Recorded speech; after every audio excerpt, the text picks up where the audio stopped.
Hello everyone, and welcome back to Wargame Red Dragon. We're doing our last day in the armory for the Commonwealth Coalition, taking a look at the Sea Harrier FA2 as well as the Canadian EF-101B Electric Voodoo, which is quite the name on that guy right there. And the difference here, at the most basic level, is 30 points, and then a lot of different performance stats, but not always deciding in favor of the more expensive one the way you might think. So Quicksilver is here with us to give us the final word on Commonwealth, taking a look at their seed planes here today. Alright, so stat-wise, the Sea Harrier looks to be like a no-brainer to always take. But there is one slight issue with it, and might lean you to want to take the Electric Voodoo over it. Is if you look at the speed, 750 versus 900 kilometers an hour, and this can play a really huge part if you're, say, taking the F-111C out and you want to protect it from AA.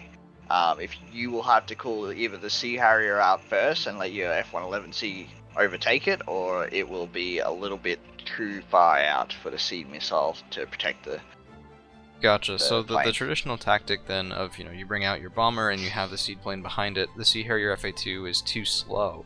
Unless it's another sort of Sea Harrier or the Harrier GR7 that shares that 750 km/h speed. Is that sort of where you're going? So if you build your deck around having a lot of the different Harriers, because there's a lot of different ones in Commonwealth, then the Sea Harriers are no-brainer. But if you're building your air tab around the dominance of the Australian power of the F-111C, then the Voodoo is probably a better pick. Fair enough. Now, I do just want to ask, how often is the AP power relevant on things like seed planes? 20 versus 22? It's like rarely relevant. Like I think there's only a handful of anti-air vehicles that have more than like three armor. The only one that would be an issue would be the Challenger Marksman, because I'm pretty sure you need both missiles from the Voodoo to kill it. And the Finnish Marksman. That's definitely not British. Marksman, it's definitely Finnish. It's manufactured in Britain, sold to them by Britain, but it's definitely Finnish. Now, I guess just as a last observation here, 70% accuracy. The thing that annoys me the most whenever I'm bringing out a seed plane is when I bring out a seed plane, particularly one with 2 missiles instead of 4, and it misses both, and it is the most infuriating thing I've ever seen in my entire life. And with 70% accuracy, this seems like a pretty good guarantee that's not going to happen. Is that really a factor as well? That can also definitely be a factor, but you also got to remember, against like higher level players, SEAD isn't so much of, oh, I'm going to kill your AA. SEAD is, oh, I'm not letting you turn your AA on. Gotcha, so it's more of a guarantee. So I guess just to expound on that a little bit, if you're on the newer side, a lot of people, a lot of better players will keep their radar AA default off. And when they have a sure plane kill, they'll turn it on. So against newer players or someone not microing their AA, or someone just gets caught out, because it does happen, this will be, you pull it in, you get a kill.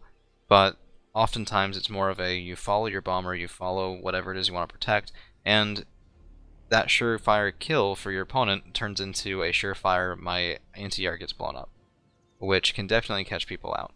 So that's going to be our unit comparison for today. The Electric Voodoo has a lot of points in its favor, and I just want to take a moment and say thank you for Quicksilver for doing these. Actually took us 2 whole different days of his time to get through these, and I really appreciate it, because I think it's a lot of good content. I think it would answer a lot of questions that I had, certainly, and still a lot of questions that I do have making these decks and trying to become a better player, which I think is most of our end goal for this game, is to enjoy it, to have fun, but also to really just tilt that win rate a little bit farther in our favor, and I'm always a fan of taking any advice you can get. So thank you, Quicksilver, for being with us, and we'll have another faction for you guys tomorrow.